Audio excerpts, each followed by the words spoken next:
Bismillahirrahmanirrahim. Assalamualaikum warahmatullahi wabarakatuh. Alhamdulillah nahmaduhu wa nasta'inuhu wa nastaghfiruh wa na'udzu billahi min shururi anfusina wa min sayyiati a'malina. May yahdihillahu fala mudilla lahu wa man yudlil fala hadiya lahu. Asyhadu an la ilaha illallah wahdahu la syarika lahu wa asyhadu anna Muhammadan abduhu wa rasuluh. Qala Allah Ta'ala fi kitabihil karim, ya ayyuhalladzina amanu taqullaha haqqa tuqatih wa la tamutunna illa wa antum muslimun. Ya ayyuhan nasu taqu rabbakumul ladzi khalaqakum min nafsin wahidah wa khalaqa minha zawjaha wa batha minhuma rijalan katsiran wa nisaa'a wattaqullaha alladzi tasaaluna bihi wal arham innallaha kana 'alaikum raqiba. يا أيها الذين آمنوا اتقوا الله وقولوا قولا سديدا يصلح لكم أعمالكم ويغفر لكم ذنوبكم ومن يطع الله ورسوله فقد فاز فوزا عظيما.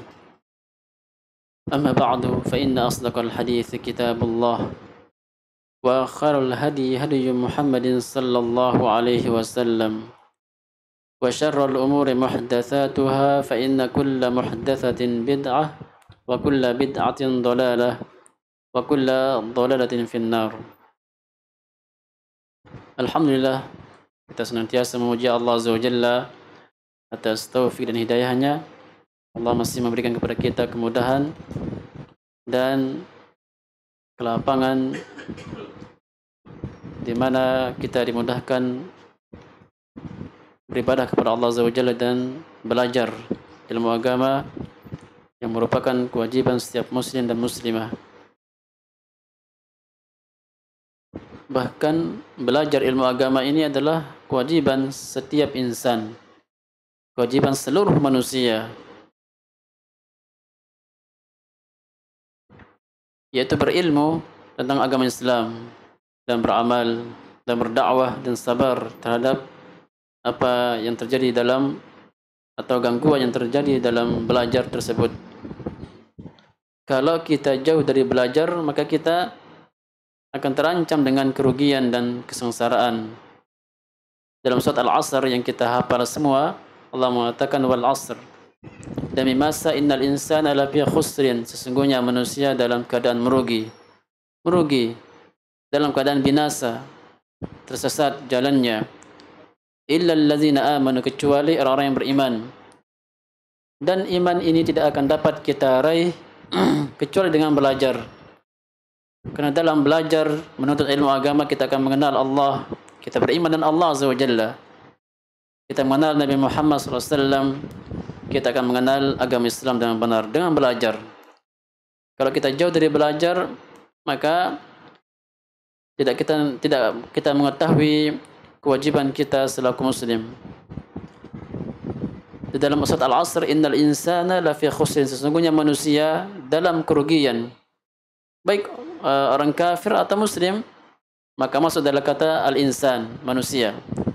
Orang kaya maupun miskin, laki-laki dan perempuan masuk dalam kata al-insan. Innal insana lafi khusrin, sesungguhnya seluruh manusia berada di atas kerugian, kecuali yang mempunyai 4 sifat tersebut. Pertama adalah al-iman, beriman, yaitu ilmu. Karena dengan ilmu kita akan beriman. Menjadilah ilmu merupakan kewajiban pertama bagi setiap insan, setiap manusia. Orang kafir jika ingin masuk Islam, dia harus berilmu, mengetahui Allah adalah zat yang berhak disembah. Dan kedua adalah beramal saleh, wa amilus salihat, beramal saleh. Yang ketiga adalah wattawasau bil haq, saling menasihati dalam kebaikan, berdakwah, wajibnya menyampaikan kebenaran, wajibnya menyampaikan dakwah wahyu Rasulullah sallallahu alaihi wasallam. Yang terakhir wattawasau bis sabr, dan kita saling menasihati dalam kesabaran. Maka selalu pujilah Allah Azza wa Jalla atas nikmat-nikmat yang Allah berikan, terutama nikmat iman, nikmat belajar yang merupakan makanan ruh kita.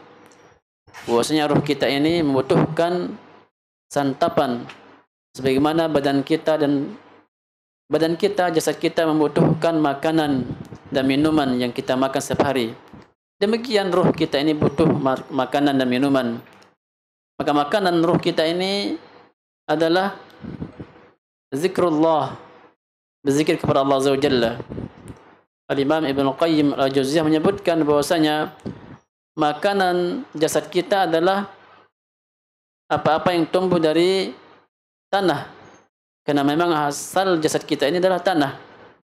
Maka akan kembali ke tanah, maka makanannya pun juga apa-apa yang tumbuh dari tanah. Beras dan biji-bijian. Sebaliknya ruh dari mana? Dari Allah Azza wa Jalla. Akan kembali kepada Allah.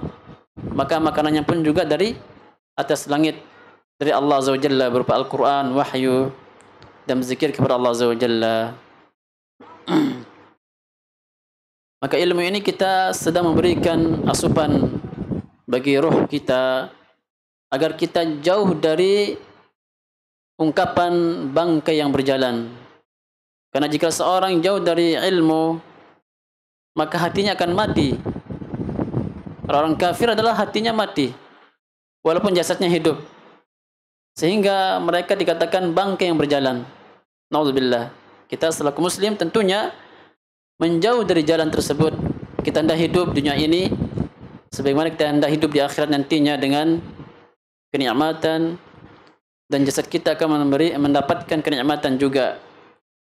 Maka kita hendak sirami ruh kita dengan zikrullah, yaitu belajar. Zikir kepada Allah adalah termasuk belajar.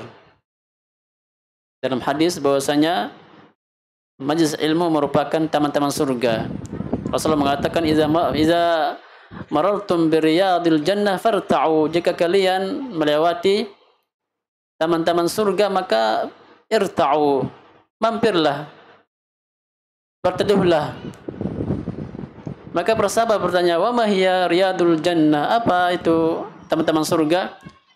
Maka Nabi mengatakan hilaqul dzikr, yaitu halaqah dzikir, pengajian, dan juga majlis ilmu. Itu maksudnya zikir. Dalam tema kita malam ini insyaallah membahas tentang pembahasan yang sangat penting sekali.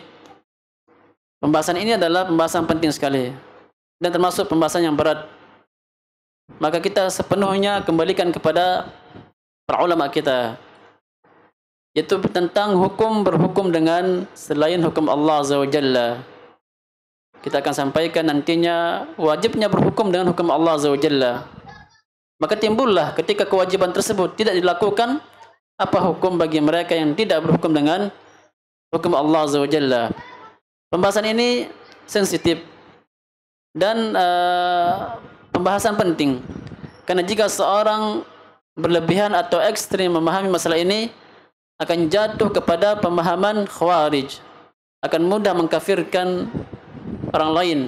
Sebaliknya, jika tidak memahami dengan benar pembahasan ini, akan jatuh kepada kelompok lawan kata khawarij, murji'ah. Khawarij melakukan dosa besar, kafirkan. Lawan kata mereka adalah al-murji'ah, yaitu jatuh dalam dosa besar maupun kecil, tidak ada pengaruhnya. Ini al-murji'ah. Jadi lakukanlah kesalahan, silakan lakukan, anta muslim. Itu murji'ah. Maka Ahlus Sunnah wal Jamaah akan selalu pertengahan di antara kedua kelompok tersebut. Penting masalah ini. Maka kita akan berbicara pada konsep dan prinsip-prinsip Ahlus Sunnah agar kita mudah memahami, karena memang pembahasannya panjang pastinya dan berat. Kita akan ringkas. Dan ringkasan ini saya dapatkan dari guru-guru kami, para masyayikh kami di masyayikh kami di Darul Hadis. bil Fiyush di Yaman, sehingga telah tersusun rapi. Hukum berhukum dengan hukum selain Allah Azza wa Jalla. Sebelum masuk, kita wajib berhukum dengan hukum Allah Azza wa Jalla.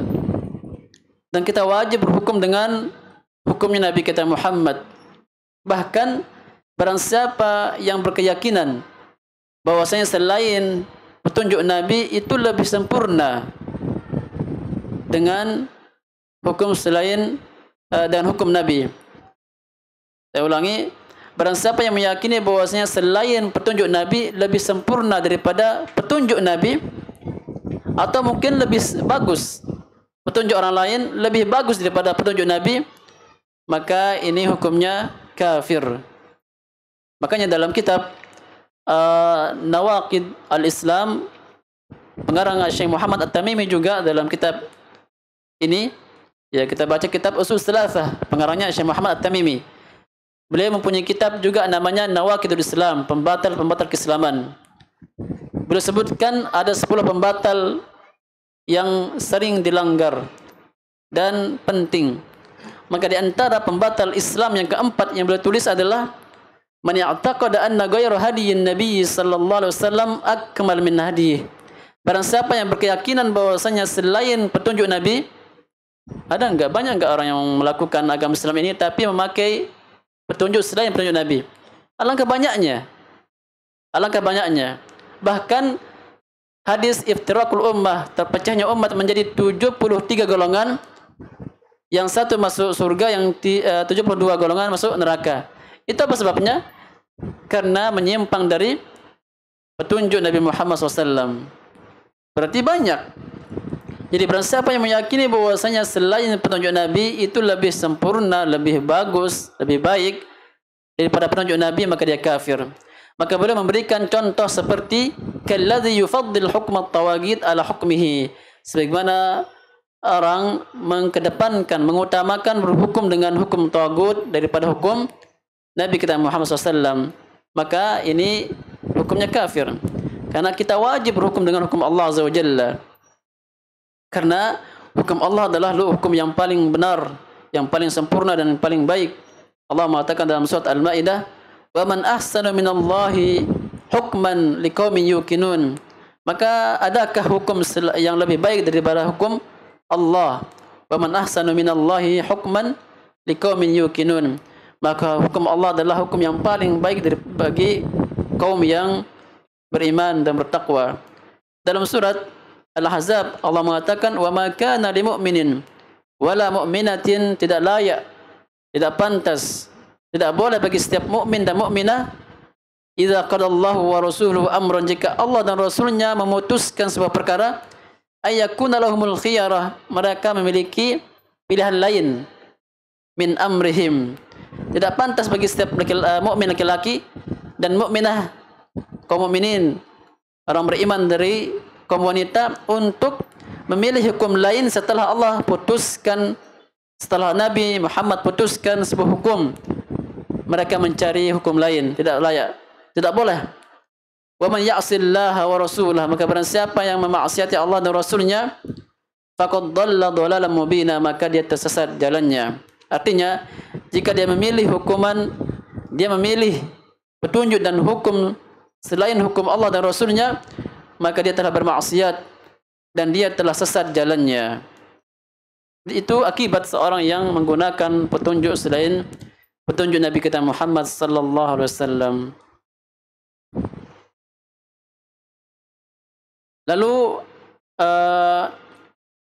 kenyataan yang terjadi bahwasanya banyaknya hukum-hukum tidak berhukum dengan hukum Allah Azza wa Jalla. Para hakim tidak berhukum dengan hukum Allah Azza wa Jalla. Ini kita bahas apa hukumnya berhukum dengan selain hukum Allah Azza wa Jalla, selain dari apa yang Allah turunkan dalam Al-Quran dan yang dijelaskan oleh Nabi kita Muhammad dalam hadis-hadisnya.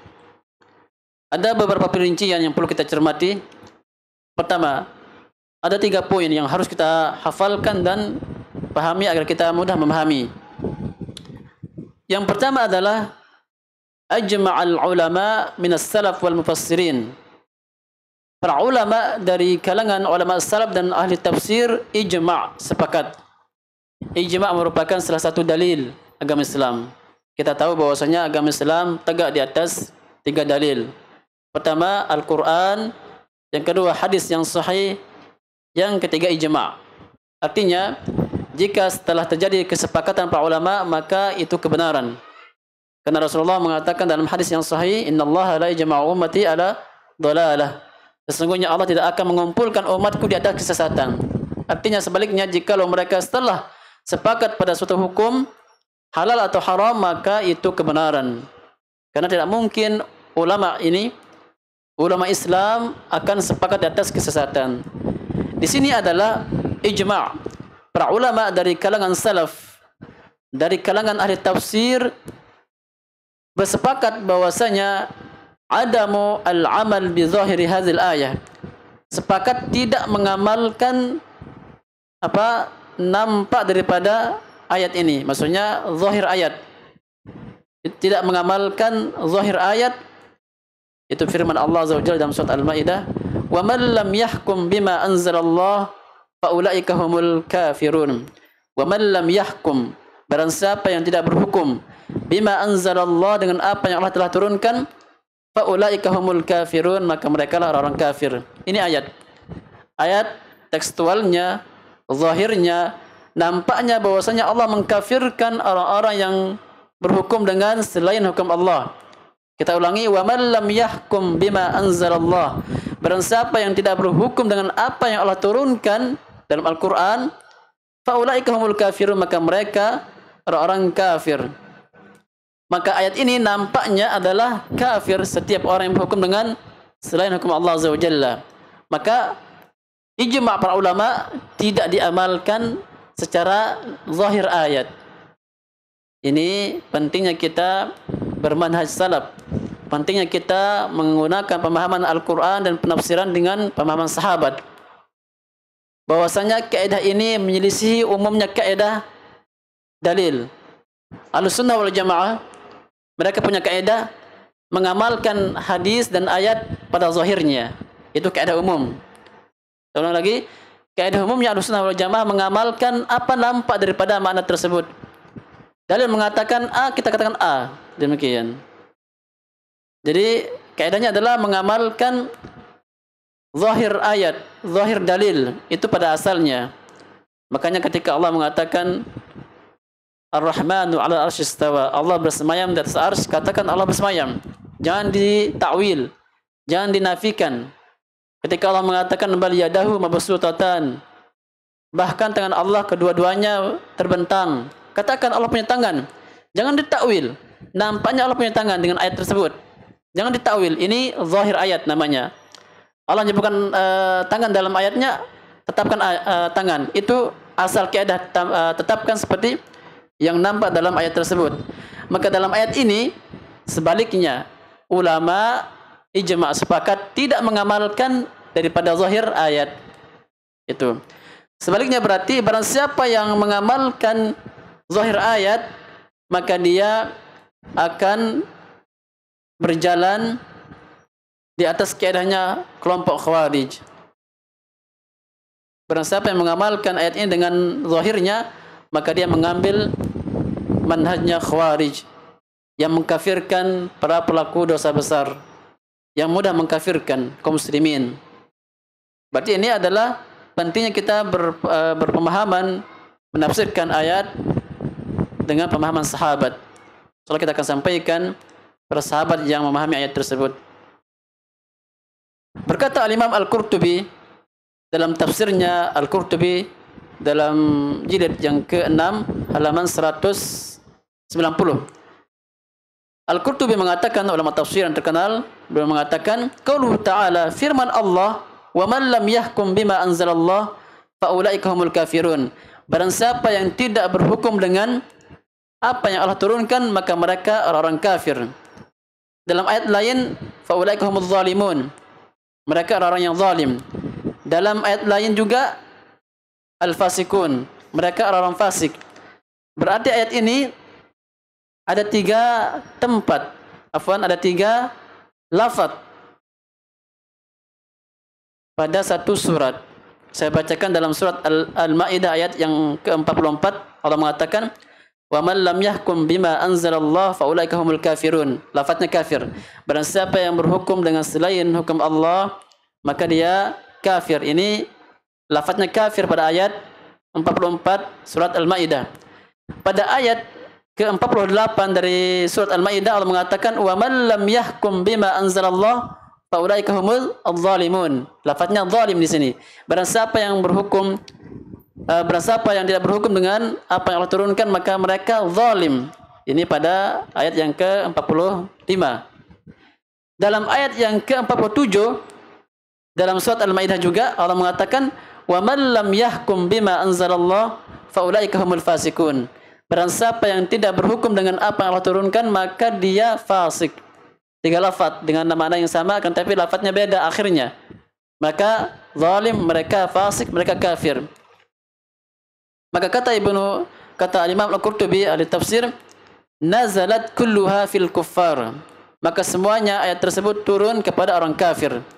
Thabata dzalika fi sahih Muslim, sebagaimana yang telah datang dari hadis sahih Muslim min hadis Al-Barra, dari hadis Al-Barra. Fa ammal muslim, adapun orang muslim, fala yukaffar wa in irtakaba kabirah. Adapun orang muslim maka tidak dikafirkan walaupun dia jatuh dalam dosa besar. Jadi ayat di atas tadi itu turun kepada orang kafir, maka kafir mereka, fasik mereka, zalim. Namun ketika orang muslim berhukum dan hukum Allah ini dan tidak berhukum dengan hukum Allah Azza wa Jalla, yaitu yang kita bahas saat ini, kafir, maka tidak dikafirkan. Fa'amal muslim, adapun orang muslim, fala yukaffar, tidak dikafirkan. Wa in irtakaba kabira, sekalipun dia menerjang dosa besar.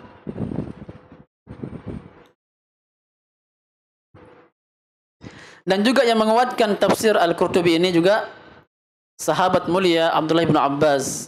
Kita tahu bahwasanya Ibnu Abbas ulama tafsir dari sahabat banyak ahli tafsir, di antaranya adalah Ibnu Abbas ini dan juga Ibnu Mas'ud. Terkhusus Abdullah bin Abbas yang merupakan sepupu Rasulullah. Nabi mendoakan beliau agar menjadi ahli tafsir karena beliau adalah merupakan kerabat Nabi, sepupunya.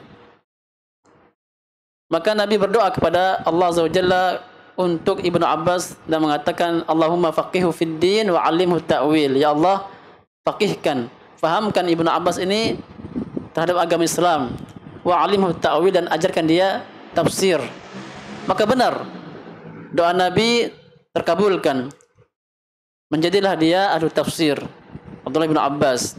Lihat ketika semua para sahabat besar tidak bisa menafsirkan firman Allah Azza wa Jalla, "Idza jaa nasrullahi wal fath." Jika kemenangan tiba. Semua para sahabat, pembesar sahabat menafsirkan kemenangan bagi Islam, bersyukur. Itu tafsiran para sahabat layaknya. Tapi Ibnu Abbas, anak kecil yang baru tumbuh besar, menafsirkan lain. Apa penafsiran beliau? Ini ayat "Idza jaa nasrullahi wal fath" ini adalah maksudnya kedatangan, dekatnya, meninggalnya Nabi. Beda, jauh beda. Maka Umar mengatakan, saya tidak mengetahui tafsiran dari Nabi kecuali ini. Jadi Umar setuju dengan Ibnu Abbas. Ibnu Abbas dan Umar ya bahasanya anak baru besar Ibnu Abbas ini.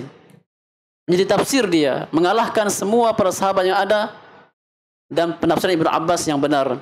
Penafsiran "Idza jaa nasrullahi wal fath" artinya jika datang pertolongan Allah Azza wa Jalla, kemenangan dari Allah, itu maksudnya adalah datang wafatnya Rasulullah. Demikian. Dan penafsiran Ibnu Abbas yang benar. Beliau mengatakan di sini dalam menafsirkan ayat di atas tadi, dalam tafsir Ibnu Katsir.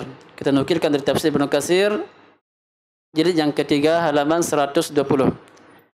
Maka Ibnu Abbas mengatakan, laisa bil kufri alladhi yazhabuna ilaih. Jadi firman Allah, wa man lam yahkum bima anzalallah faulaika humul kafirun, barang siapa yang tidak berhukum dengan hukum Allah maka mereka kafir. Kata Ibnu Abbas, ini kufur bukan kufur yang mereka anggap keluar dari agama Islam, kata Ibnu Abbas. Dalam lafaz lain beliau mengatakan kufrun duna kufrin.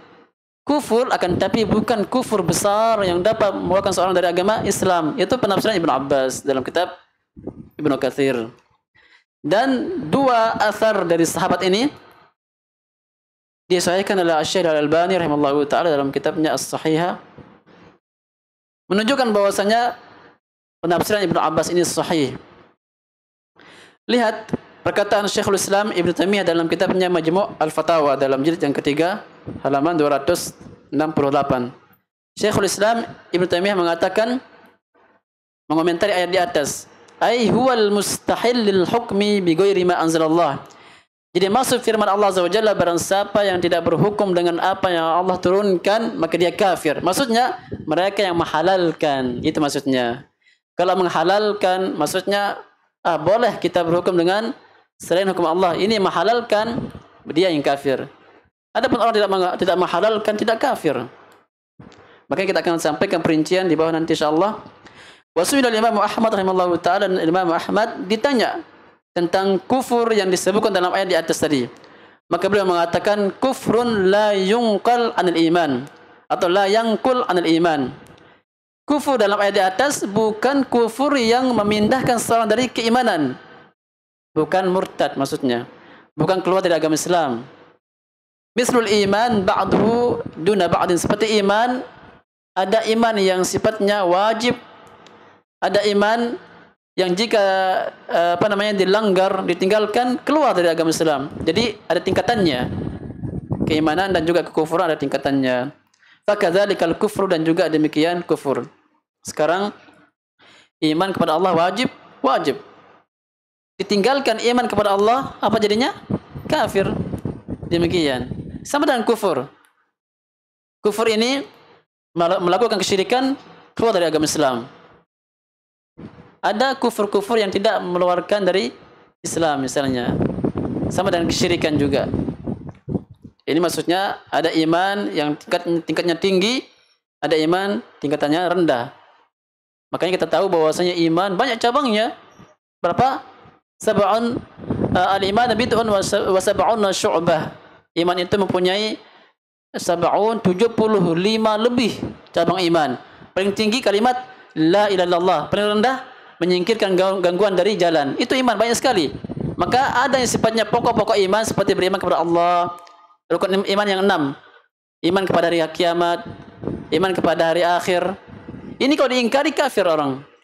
Beriman kepada kitab misalnya, diingkarinya beriman kepada kitab, kafir dia. Itu gambarannya ada iman yang jika ditinggalkan keluar dari agama Islam, ada yang iman tidak mengeluarkan seseorang dari agama Islam.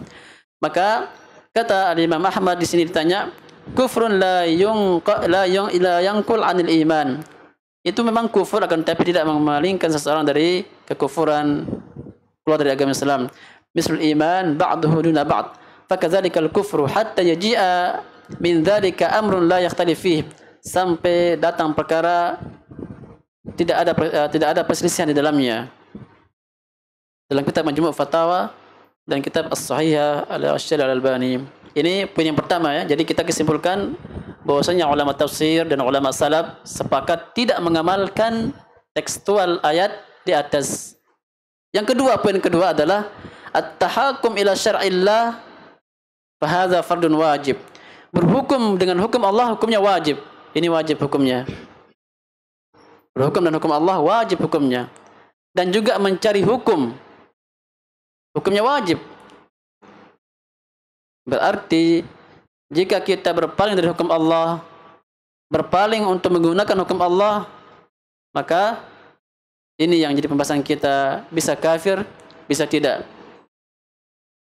Ini berhukum masuk kepada sang hakim, seorang presiden, seorang raja, penguasa.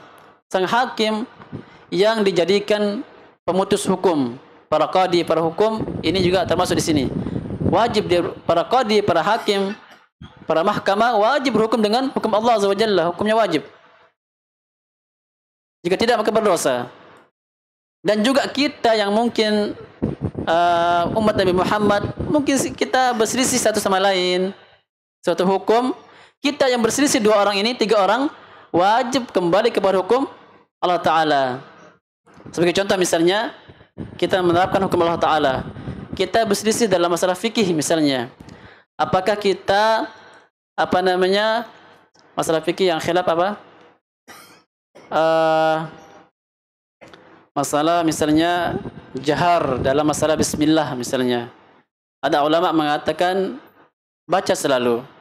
Ada ulama mengatakan tidak dibaca. Tetap bacakan tapi tidak dijaharkan. Khilaf. Maka kewajiban kita yang khilaf ini, baik ulama atau kita, para ikhwah mungkin, kita wajib kembali kepada dalil. Apa perintahnya? Idza tanaza'tum fi syai'in farudduhu ila Allah wa Rasul. Jika kalian berselisih dalam masalah perkara apapun, kembalikan kepada Al-Quran. Baca dalilnya siapa yang lebih dekat. Apakah kita harus baca secara jahar bismillah atau disirkan? Kembali kepada dalil. Kita akan mendapatkan di sana dalil bahwasanya Nabi Muhammad mensirkan, membacakan tapi mensirkan dalam baca bismillah dalam awal ayat Al-Fatihah atau surat lain. Maka kita lebih mengamalkan amalan tersebut, kita selalu sir. Karena Nabi mengamalkan selalu demikian. Sesekali boleh kita jaharkan. Dan jangan mengira bahwasanya jika ada imamnya, misalnya kita sekali bismillahirrahmanirrahim Al-Fatihah, oh bukan sunnah, bukan salafi, oh jangan. Karena memang Nabi pernah mengamalkannya. Namun sering kalinya Nabi selalu sir. Demikian. Ini contoh bahwasanya kita juga para ikhwah wajib kita kembali kepada hukum Allah Ta'ala dan wajib kita saling berhukum kepada Allah Azza wa Jalla. Mungkin terjadi sebuah perselisihan, bahkan pertengkaran yang sangat kuat antara istri dan suami. Masing-masing punya pendapat. Maka berdua wajib kembali kepada hukum Allah Ta'ala. Tanya para ulama, tanya para hakim. Ini kita wajib. Kalau tidak maka kita akan berdosa dan juga kita akan mendapatkan hukum selain hukum Allah Ta'ala. Ya kan? Seorang suami dan istri berselisih tentang boleh enggak saya, istri misalnya mengatakan saya boleh kerja di luar untuk mencari nafkah. Selisih. Suami mengatakan jangan, yang wajib cari nafkah saya laki-laki. Perempuan juga mengatakan saya sudah kuliah, saya wajib cari nafkah, anak saya juga wajib dikasih nafkah. Kembali mereka berdua wajib kembali kepada Al-Quran dan hadis. Ternyata didapatkan bahwasanya yang wajib mencari nafkah adalah suami, sehingga mereka sadar ketika suami melarang kerja atau berhenti dari kantor dan seterusnya, wajib taat. Itu gambaran daripada kita wajib kembali kepada hukum Allah Ta'ala. Jadi bukan hanya pada hakim yang ada di mahkamah yang wajib berhukum, kita pun juga wajib berhukum. Makanya ketika kita berpaling dari hukum Allah Ta'ala, kita jatuh dalam dosa. Banyak kita melakukan hal-hal yang baru, jatuh dalam kebidahan, kesyirikan, itu karena tidak berhukum dengan hukum Allah Ta'ala. Seharusnya kita berhukum dengan Allah Ta'ala, beribadah kepada Allah Ta'ala saja, kita ternyata berpaling sehingga kita jatuh dalam kesyirikan, jatuh dalam dosa, jatuh dalam kebidahan dan juga maksiat. Itu sebabnya. Ini poin kedua, wajib seseorang berhukum dan menggunakan hukum Allah Azza wa Jalla. Yang ketiga, poin yang ketiga ini, at-tahakum ilal qawanin al-bashariyah, berhukum atau menggunakan hukum-hukum duniawi yang bukan hukum Allah. Ini qawanin maksudnya kita berhukum dengan selain hukum Allah Ta'ala. Apakah kafir? Tidak, diperinci. Ini yang banyak perinciannya. Ada 2 perincian. Yang pertama, kita lagi bahas berhukum dengan selain hukum Allah Ta'ala. Ada 2 perincian. 1, at-tahakum ila qawanin al-bashariyah, berhukum dengan hukum manusia allati la tukhalif syar' Allah, yang tidak menyelisihi syariat Allah. Apa hukumnya ini? Jaiz, boleh. Jadi poin yang pertama, berhukum dengan hukum manusia lah. Karena jika seorang berhukum dengan selain hukum Allah, itu berhukum dengan hukum manusia. Hukum pemerintah, misalnya hukum ketua, hukum di sebuah lembaga. Jadi hukum manusia. Perincian yang pertama, berhukum dengan hukum manusia yang tidak menyelisihi syariat Allah. Hukumnya boleh. Apa contohnya?